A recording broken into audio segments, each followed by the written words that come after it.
Hi guys, welcome back to my channel. If you're new, welcome. So this video is gonna be about how I clean up my jars. If you're a candle maker, you know it takes a lot of testing before you actually bring a product out. So most at times when I'm testing a particular scent that I want to bring out, and I've tested and tested and tested, I usually do multiple tests at a time. I kind of keep reusing jars. The jars kind of pile up, and then I have to clean them to reuse them. I don't always, sometimes I get lazy and I'll buy a new jar, but I usually try to clean them and then reuse them so that I'm not really like spending a lot. Candle making can get really expensive. So I just want to show you guys how I clean my jars. It's going to be pretty straightforward. So I've actually filmed that part of the video. I was editing and I realized I didn't do an intro, so I'm going to let you guys watch it.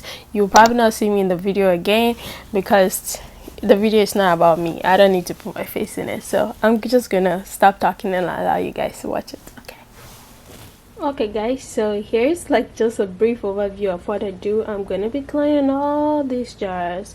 If you're a candle maker, you know that you have to do multiple tests before you kind of bring a candle out, and this is my second round of cleaning the jars. Usually I clean it and then I reuse the jars, so I'm just going to give you an overview of everything that I do.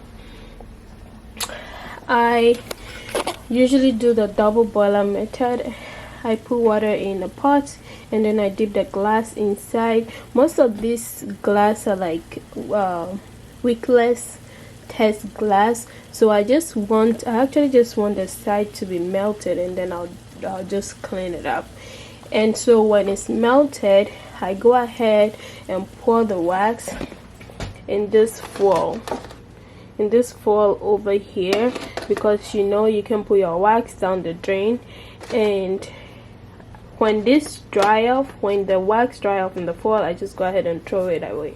So when I pour it off, I'll go ahead and clean the jar down with a paper towel immediately, and then I also go ahead with alcohol and clean it. So that's what I'm going to be doing. That's just a brief overview of what I do. Okay guys, so what I do is I just go ahead and pick this up. If it gets too hot, I use like a glove, like an oven glove, but this is just right. So I go ahead and pick it up and put it on a pot mat, and then I have the foil here.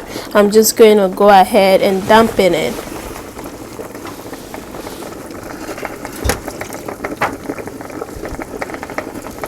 So I go quickly and then I wipe it down. The pot mat also help when I'm not wearing the oven glove, so I either switch between the pot mat and the oven glove when I'm doing this.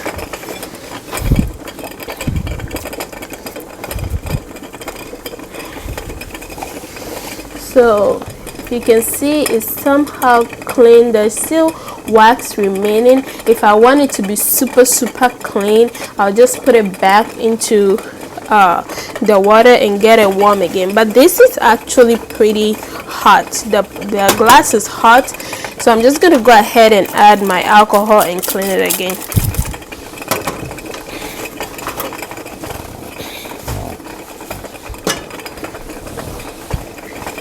Get it really clean. I think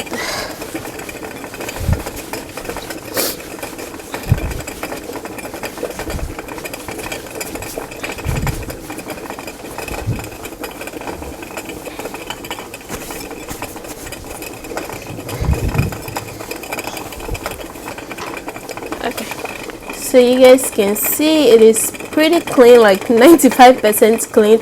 I don't mind if there's a little bit wax stain in it, because I mean I'm just going to be reusing it to test candles. I'm not going to sell it out, so it's okay. And sometimes I don't bother getting the labels off, but they pretty much come off easily, so yeah, I don't really bother about it. So this is it, super clean and yeah, and reusable. So that's basically what I do.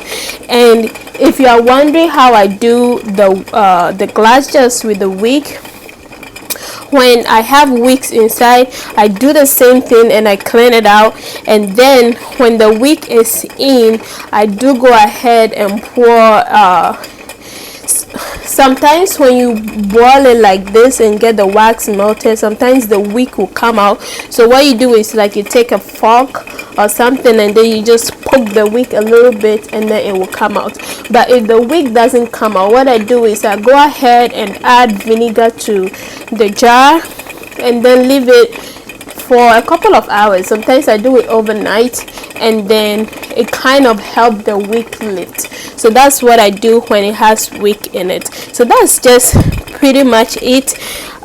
When this cools, the wax in this, like I said, when it cools, I'm just going to dispose it properly and I'll put it down the sink. You do not want to be putting you do not want to be putting wax down the sink and clogging your sink and stuff like that. I'm going to go ahead and finish everything. I'll show you when I'm done. I'm going to turn the video off here because I don't want to make this video super long. This is just what I basically do, and I also have a second pot here, so just to make things quicker. So I'm just going to shut the video and get this process done with quickly. Okay guys, so this is how it's looking. I am all done. Like you guys, I ran out of the foil, so what I did was to pour the wax in a plastic bag. That was a little tricky to do, but I managed to do it because I just don't want to postpone this to tomorrow and go get a different foil, but I managed to do it. So this is all the jars that I cleaned, and this is how it's looking. Like I said, it is a little still sticky, and you can see like a tiny bit of wax residue on it, but that's perfectly fine for the purpose I'm going to be using it for.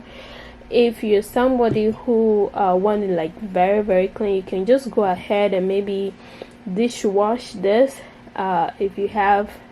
if the glasses are dishwash safe. I think most of these glasses are, or you can just hand wash it with soap and water because the wax is out of it. So hand washing it with soap and water and pouring down the drain or something, I don't think that will cause any problem, but do not put the actual wax down the drain. So yeah, so I'm gonna end this video here. I know you guys didn't see me in this video, but that's the plan. Let me know any other video that you have and I'll bring it to you. So right now I'm checking out, so I'll catch you in my next video. Until then, stay blessed and beautiful. Bye.